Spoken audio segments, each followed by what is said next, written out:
We have gathered here to observe two anniversaries. The first is the anniversary of the formation of the Communist Party, which took place 103 years ago in Tashkent, when the first unit of the Communist Party, which was called the Indian Communist Party, was formed. And the second anniversary is the 175th anniversary of the publication of the Communist Manifesto, written by Marx and Engels. So both these events are intimately connected. The Communist Manifesto was the first political charter or declaration of the communists.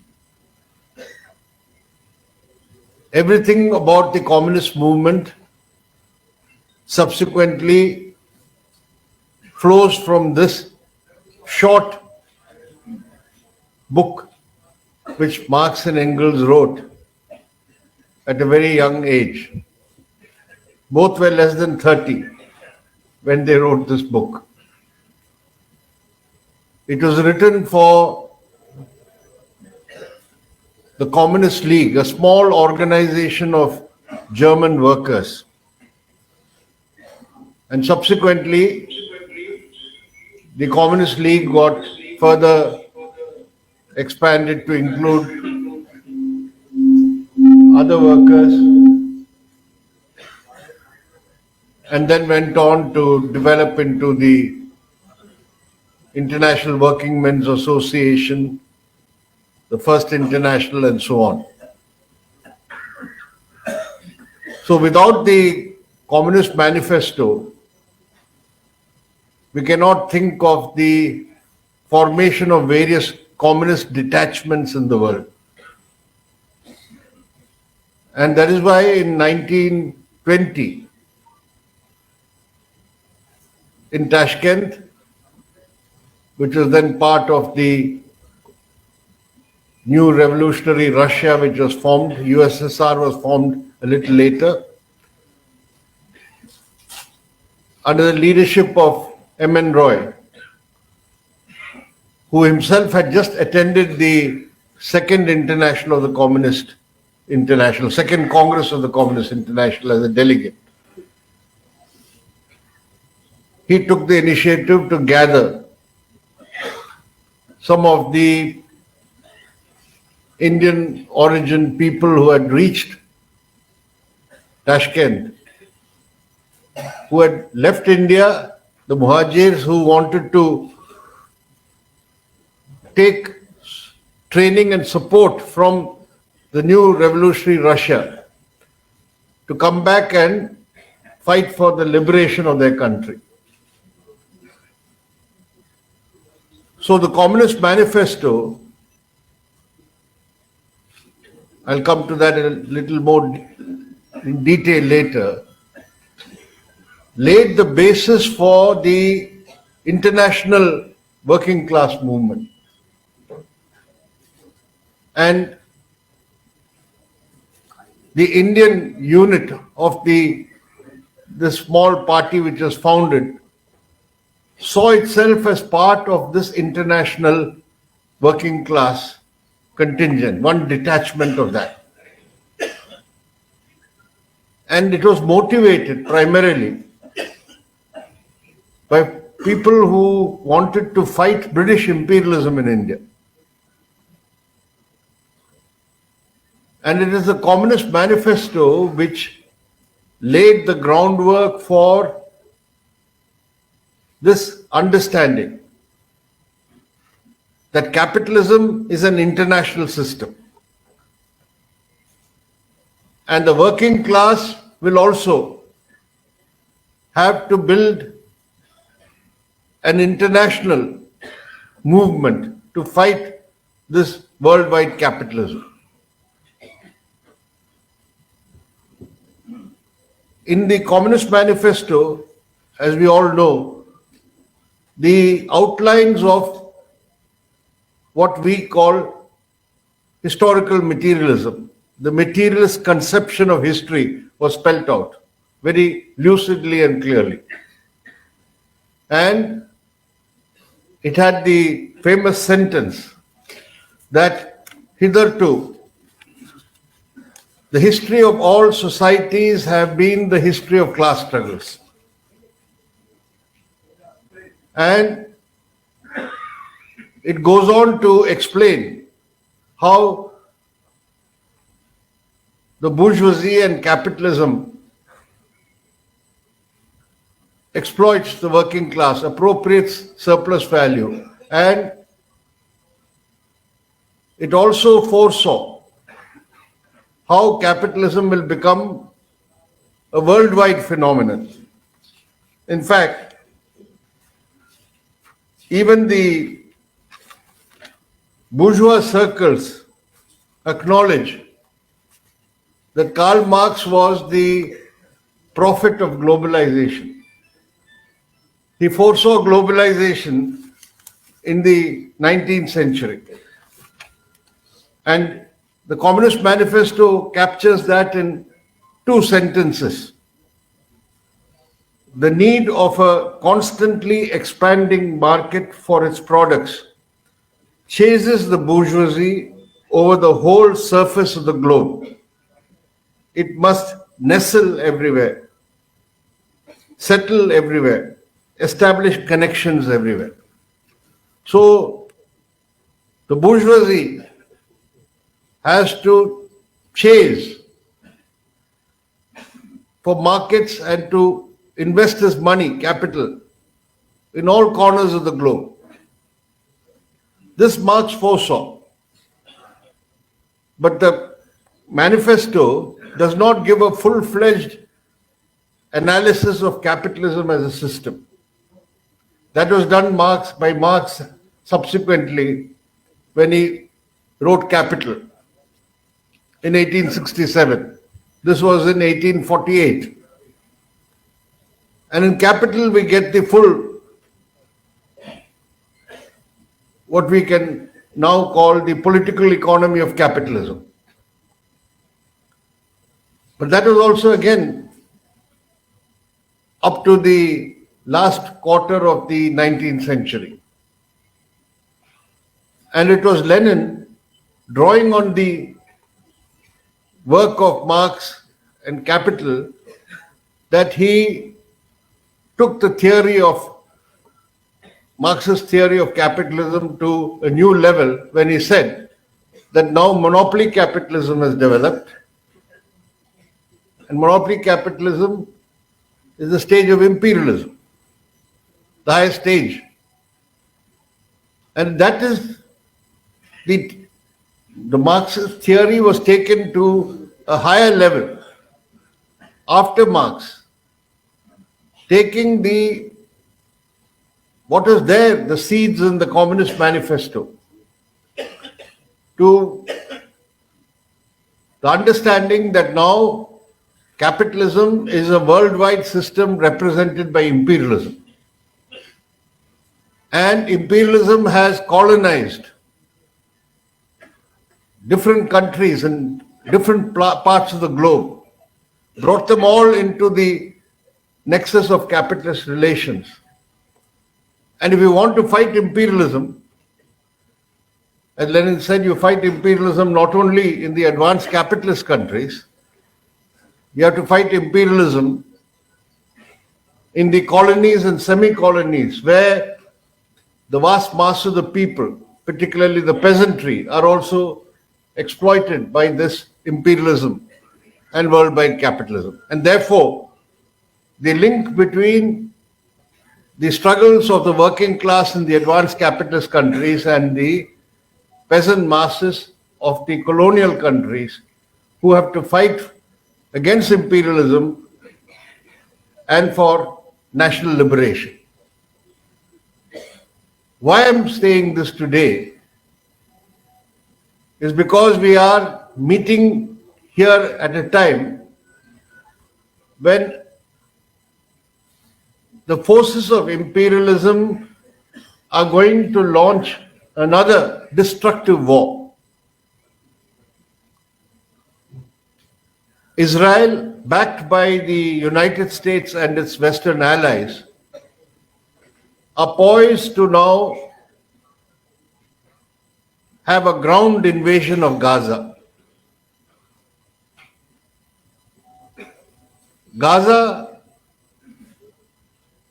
and the West Bank are the occupied territories or occupied lands of the Palestinian people. That is, just as at the global scale we have seen, the major imperialist countries up to the 20th century were directly ruling over colonies, occupying territory, establishing their own setup and running the administration and extracting their loot and surplus from these colonies. That process or that period of colonialism under imperialism is now more or less over in the 20th century itself. But now one colony remains of the old type. That is Palestine. The power which occupies Palestine and colonizes the Palestinian people is Israel. You may argue that Israel is not an imperialist country. Yes, in the classical definition, Israel is not in that sense like the United States of America or Germany or France or Britain, developed as an imperialist country. But Israel is very much an outpost and a product of imperialism. Unless you understand the historical background of what Israel is and what Palestine was, you will not be able to comprehend what is happening today in the current round of the Israel-Palestinian conflict. So that is why I went from the Communist Manifesto's analysis of capitalism to Lenin's theory of imperialism. Because without understanding that imperialism is very much alive, well and kicking in the world today. And what we are witnessing in Gaza or going to witness in Gaza is another destructive war launched by imperialism. Just as imperialism launched its war against Iraq and destroyed Iraq. Just like imperialism attacked Libya and destroyed Libya. And imperialism waged war in Afghanistan, and we have seen the end result of that war. So, and this is happening in West Asia, what the British call the Middle East. We have to start from 1948. I can't go beyond that. 1948 because till then, Palestine, there was no Israel at that time, Palestine was a protectorate of Britain. Before that, it was part of the Ottoman Empire. And after the First World War and the defeat of the Ottoman Empire, the Western powers divided up the whole Middle East and took zones of influence. and Palestine went under the British influence. Now, the history of the Jews in Europe is well known to you, I think. Jews were persecuted, oppressed because they were Jews, because of the historical antagonism between Christianity and the Jewish religion, and a movement developed among Jews called the Zionist movement, which said we need a homeland. Because most of the Jews were concentrated in Central Europe and Eastern Europe. And all the European powers, the monarchies at that time, which were also headed, they swore allegiance to the Christian church, the Catholic church. They were generally persecuting the Jews. So there was a Zionist movement which said we want to go back to the land of Zion, which was there in biblical times. This Palestine is the place they claimed where Jews used to live there centuries ago. And this Zionist movement finally found favor from British imperialism. And in 1919, after the war, there was the Balfour Declaration when the British Secretary, Home Secretary, on behalf of the British government, issued a policy declaration that we will support the creation of a Jewish homeland. From then began the chain of events, the massacre, the genocide of Jews by the Nazis and Hitler. And then after the Second World War, all the Western countries bearing the guilt of this Holocaust of the Jews said, okay, you go and stay in Palestine. This will be your homeland. Not mentioning, of course, that there are original people staying there, the Arabs, the Palestinians. And Jewish migrants kept going into Palestine over the decades and settling there and then attacking the Arabs and trying to drive them out of Palestine. And in 1948, finally, the United Nations, the newly set up United Nations, announced, yes, there will be a state of Israel and there will be a state of Palestine. There will be two states. But what happened? Because the Jews were well armed, they had the support of the Western countries. The day so-called declaration was made that there will be Israel, they started driving out all the Palestinians out of Palestine and declared Israel. The Palestinians still observe it as the Nakba, the catastrophe. 75 years ago, the catastrophe occurred, the Nakba. They were driven out of Palestine. So where are the Palestinians now? They're not in their original Palestine. Some of them west to the West Bank, today's West Bank, which was part of Jordan, Transjordan at that time. Some went into Gaza, which was sometimes under the control of Egypt. It was also part of the Ottoman Empire. And more people became refugees. There are more Palestinians outside the occupied territory and occupied territories. Lebanon, there are people who have lived there for more than 60 years in camps, refugee camps. All those living in Gaza are people who were driven out of the original Palestine. Even today in Gaza, it is actually 8 big refugee camps. They become townships. So the people who had to leave their homeland. So 75 years later, the Palestinians say now we are facing another Nakba, a catastrophe, because Israel has said 1.1 million people, you vacate northern Gaza. And what is the conspiracy behind that? They're telling Egypt opened the crossing from Gaza. There's a Rafah crossing. That's the only crossing which can be opened now. And they're telling Egypt, you take all these people.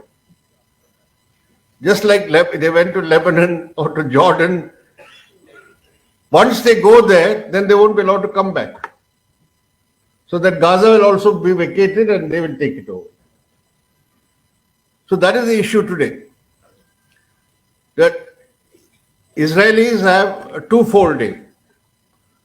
One is to finish off Hamas, but behind that also is a hidden agenda that let us do some ethnic cleansing in the process. Get rid of the Palestinians also from there.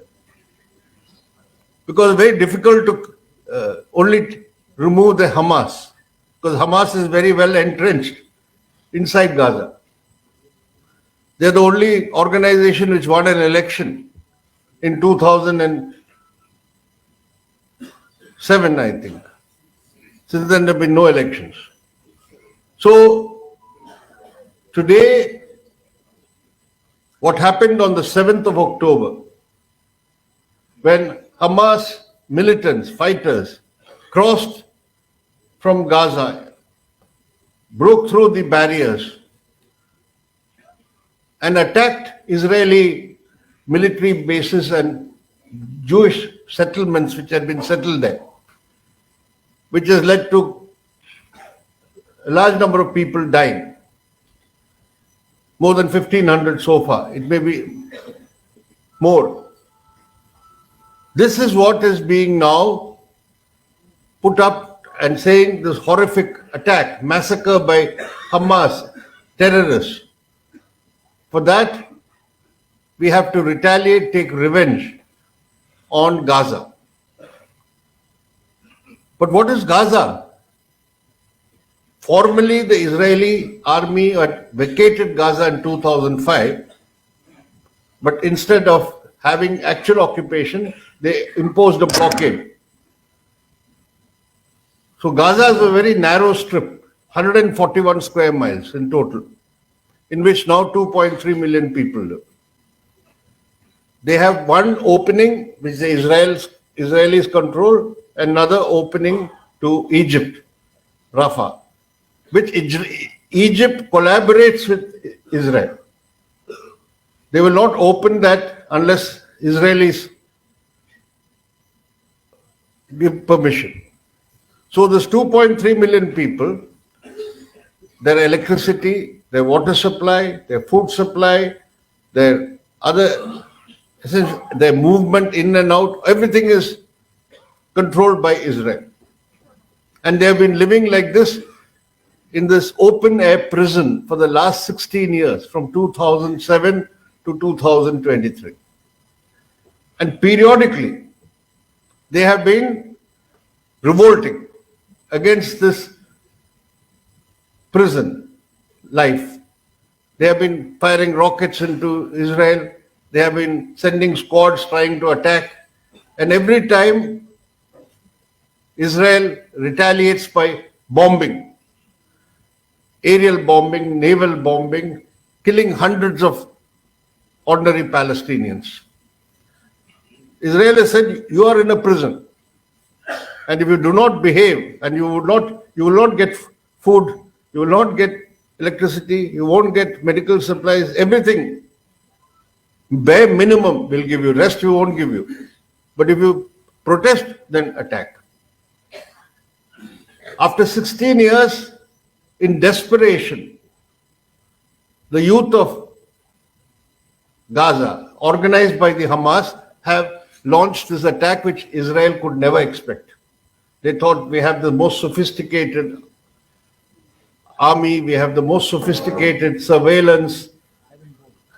They have constant surveillance through satellites into the Gaza. Everything is there. But despite that, they attacked and was able to, for literally 12 hours, control these areas. So now Israel, which is run by an extreme right government, it is an irony that the people who suffered the most under the Nazis and the fascists are today behaving like fascists. Because Netanyahu, I'll come to him later, Benjamin Netanyahu and his government is full of fascists, religious fanatics, extremists who say no Arab should live in our holy land, Israel. And if they live, they'll have to live like slaves. And what they've done is, if this was the situation now in Gaza, the other area, West Bank, which has another 3 million Palestinians, that West Bank has become unrecognizable. They have cut up the West Bank into different enclaves and fenced it all. And then there's a big wall between the West Bank and the actual Israel, a 9-foot wall, and it's called the apartheid wall now. And in between, they've built what is called an apartheid road, which is nobody can move freely. And even if they want to go out of this West Bank area, they cannot go without Israeli permission. So, and then the extremist Jewish movement has led to 500,000 Jews settling within the West Bank in different settlements, cutting off one area from the other. And these Jewish settlers are Zionist ideologically motivated. They have arms. They come there to make sure that their holy land is now fully under them and how to drive out the Palestinians. So systematically they cut down the olive trees, because olive trees are a very big source of people's livelihood or income there. They take possession of their land, homes. So this process has accelerated. So the choice for the Palestinians now is either you stand, the wall behind you, you can't go further. You stand up and fight. And when they fight, they are killed. In West Bank alone, this year, up to 30th September, 248 Palestinians have been shot dead by the Israeli security forces or these armed settlers. So here is a unfinished task of the 20th century. That is one colony which has not been liberated. This is the longest occupied territory in modern times. But how has Israel managed to do this? Because when Israel was founded after the Second World War, already there was the Soviet Union and there was a socialist bloc and national liberation struggles were advancing. Arab nationalist movements developed. In Egypt, Nasser came to power. In Iraq also, progressive at that time, Ba'athist forces, Arab nationalist forces, secular, they were all secular. So America wanted a policeman for this region, which can police this region. So this was the unholy deal. We will back your new state. We will arm you to the teeth. We will provide all material resources, provided you ensure that this Arab progressive nationalist secular forces do not grow. And that process has continued, and you can see today, after this attack, how America has responded. It has sent 2 aircraft carriers to the region. It has prepared now 2,000 troops to go, if necessary, to help the Israelis. And President Biden himself is going to visit Tel Aviv tomorrow to show solidarity. So when they talk about the terrorist attacks by Hamas, Biden doesn't talk about the atrocities in Gaza. He doesn't talk about how, till now, that is till yesterday, 2,808 Palestinians have been killed in bombing, out of which nearly 1,100 are children. Because the population of Gaza, the demography of Gaza is the median age is 18. That is 50% of the population is below 18. So when you bomb a house, you bomb any place, children are the first victims. They don't say anything about this call given by Israel that you vacate northern Gaza. 1.1 million people should all go into a small, tiny area where there's still no water. So they are prepared for this. Why? Because Israel is their gendarme, the policeman for this region. And Iran, which has been supporting fully the Palestinian people. And in Lebanon, there is the Hezbollah, which has been fighting Israel. In Syria, Israel has occupied the Golan Heights. That's another colony. So, to maintain this, America will give them full support. So this fight, it is not a fight between some Jews and Muslims. That is how Modi and the BJP sees this.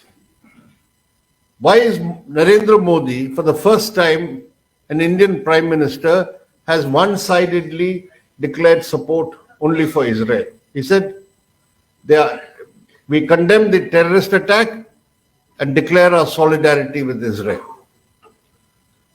Normally, we have always said we support Israel's right to exist, but also the Palestinians must get their rightful state.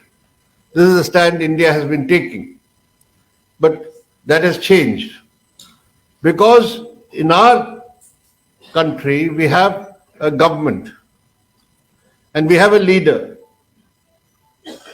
who is very similar to Netanyahu and his far-right government in Israel.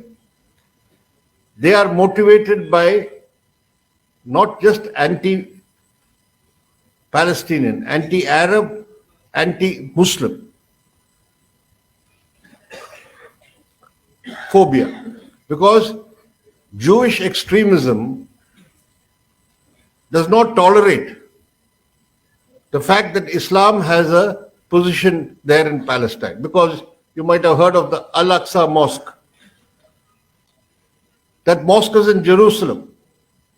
Now the history of Jerusalem is three great religions have their holy sites there. The Christians, the Muslims and the Jews. After all, Bethlehem is where Jesus Christ was supposed to have been born. It is in Palestine. And Al-Aqsa, and there is a Temple Mount, Jewish and Muslim. And what is the Jewish extremists, the Zionists want to do is gradually eliminate not only the Muslim but also the Christian from there. Very similar to the outlook of our Hindutva friends here in India, who find a kinship and solidarity with Jewish extremists, with the Zionists. Long before B.D. Savarkar, the father of Hindutva, had written, and I'm talking about 1950, he had praised Israel and said, we should learn from Israel how they are dealing with these Muslims in their neighborhood. So they find themselves ideologically on the same wavelength, the Zionists and the Hindutva forces. And this axis between Washington, Tel Aviv at that time, and Delhi, this was conceived of when the first Vajpayee government was there, BJP-led government. When Brijesh Mishra, who was the principal secretary of Vajpayee and the national security advisor, he went to America, addressed the Jewish Congress, and then declared that we will have in future an India-US-Israel axis. And you all know that Israel has become one of the biggest suppliers of military equipment to India. Israel supplies all the intelligence equipment to India. You heard of Pegasus, how they use the Pegasus technology to infect your phones. That's also provided by Israel. If you go to Kashmir, not now, for the last 20 years, 25 years, all the technology used to keep surveillance on the Kashmiris were learned, trained, and supplied by Israel. The pellet guns, which was used against the demonstrators, the stone pelters, that's exactly the tactic they used against the Intifada. When the Palestinian boys used to throw stones, they used to fight it, shoot these pellet guns. So we also ordered and got those pellet guns. We learned from Israel how to suppress our own minorities, particularly the religious minorities. So that is why India today is a mirror image of what Israel has become, where a majority of the population, because the majority still, if you include the Arabs living inside Israel and the Palestinians in the occupied territory, they are more than the Jews. They are running this occupied territory colony, suppressing them and acting as a gendarme for imperialism all over the region. Now, what does the Communist Manifesto teach us? That you have to fight imperialism worldwide. Whatever the type of imperialism, we have to fight it. We have to oppose it. We have to express solidarity with all those people who suffer from the exploitation and oppression of imperialism. And that is why, from the time of our national independence struggle, because this whole Israel business, driving out the Palestinians, all started immediately after the Second World War, that is 1945, 46, 47, 48. So that is why the leadership of our national movement, including Gandhiji, they came out and said, what is being done to the Palestinians is unjust. You cannot give justice to the Jews at the expense of the Palestinians. And the Palestinians have the right to have their own homeland. That has been our consistent policy since then. But now times have changed. You have a ruling party and ruling class in India who have now allied themselves closely with imperialism. You'll see no difference between Biden's stand and Modi's stand today, because under Modi government, we have become a military ally, a strategic ally of the United States of America.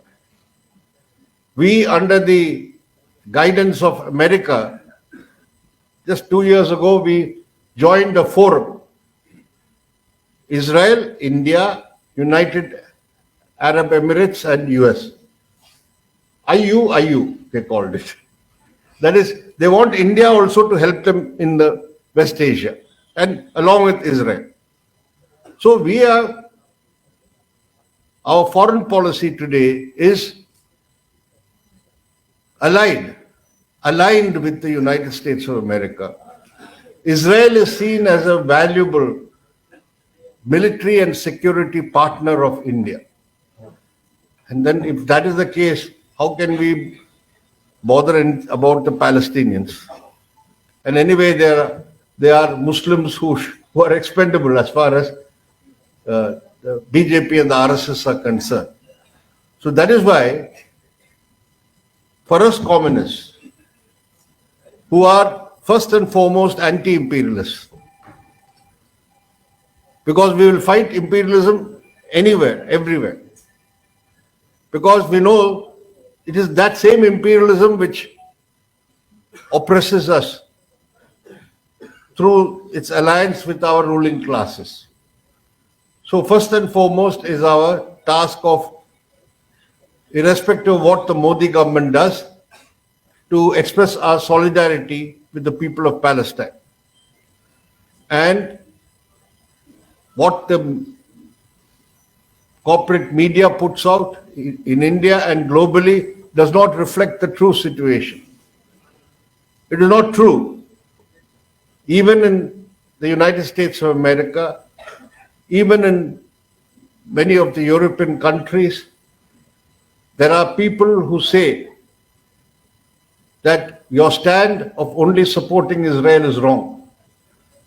And the Palestinians have been the victims of Israeli occupation and aggression. In our country too, we have to tell those bourgeois media and intellectuals, you cannot equate the violence perpetrated by the victims of oppression, the violence perpetrated by those who are fighting for their own existence and for liberation, with the violence of the oppressor and the colonized. Yes, we condemn, we deplore strongly the killings of innocent people, particularly women and children, during the attack by the Hamas into southern Israel. But that does not mean we have to be blind to the much greater atrocity now taking place of the killings of hundreds of women and children through the savage bombing of Gaza. You cannot say shooting a child is barbarous, but dropping bombs on a child is okay. Both these are war crimes. So that is to be condemned. But we cannot also understand this tragic conflict unless we see that the Palestinian people have been the most unfortunate and oppressed people who, unlike in other parts of the world, who were colonies, who were oppressed, they fought and they were successful in getting independence. Palestine, as I said, is the unfinished task of the 20th century. And we have to work towards seeing that in this 21st century, at some point of time, there will be a political settlement or solution, which is envisaged by the United Nations in 1948, that yes, Israel has a right to exist. It has existed now for 75 years. Unlike the Hamas, who says we do not want Israel to exist, we say yes, let them exist on the pre-1967 borders. This was after the 67 war that they occupied all these territories. Go back to the pre-1967 borders, and the rest of those territories must be, without any barriers and encumbrances, become the Palestinian homeland. So, comrades, given the dominant Hindutva narrative in our country today, we will be attacked by saying you are supporting terrorists. Because this government brands anybody who opposes them as terrorists anyway. In Kashmir, everybody is a terrorist. Journalists who criticize the government, they are terrorists.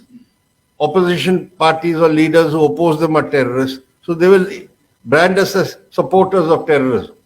But that should not deter us. Because this fight against Modi government, after all, foreign policy is only a reflection or extension of their domestic policies. The domestic policy is to target the minorities, to convert them into second-class citizens, to establish a Hindu Rashtra. Just like Israel is trying to establish a Jewish state. So our fight against the Modi government today It's attack on democracy. It's attack on secularism. It's attack on federalism, state rights. It's attack on the constitution. And it's attack on democratic rights and the opposition as a whole. It is going the way where neo-fascism will, and it'll end up as neo-fascism. And that is what is happening in Israel, as I said. It is an irony that before this Hamas attack, the Netanyahu government was facing huge protests from the people of Israel, the Jewish people, because Netanyahu was trying to pass laws to control the judiciary, to curb the judiciary. There's a big movement. What is our government doing here? They're trying to not only control the judiciary, they want to control the media, they want to control the parliament, they want to control everything. So already we have a Hindutva authoritarian regime. And if they're allowed to go unchecked, if they're allowed to go unresisted, it will end up in a form of neo-fascism. So that is what we have to understand, that when we stand up against Modi government's policies, we are also standing up against his foreign policy, because just like America and Biden backs this reactionary government in Israel, imperialism and the United States is fully backing Modi also here and the Hindutva forces. So our battle must be comprehensive, all-rounded, against his foreign policy, against his domestic policies, and all the attacks that it is launching to change India's secular democratic character. So I hope that in the coming days, when we observe the foundation of our party, just 3 years ago it was a centenary celebration, 100 years. And at that time, we went through our history and records, and we found that it was a century of struggle and sacrifices. The small unit which was formed, 7 members, this recruited many of these Muhajirs to come into India to fight. Most of them were picked up by the British, put on trial. Peshawar conspiracy, Kanpur conspiracy trial, called the Bolshevik conspiracy trials. Kanpur. They were all, some of them, like Shaukat Usmani and all, who came from Tashkent, they were put in jail. So, right from the beginning, communists were hunted by the British rulers. And by the time we held the first party congress of the party, it was in 1943, it was held in Bombay. There were 138 delegates attending the first Congress of the party. And the record of all these 138 comrades who attended was that they all together spent 414 years in jail. So that is how the Communist Party started, developed, fighting imperialism. Without fighting imperialism, you could not have had a Communist Party, you see.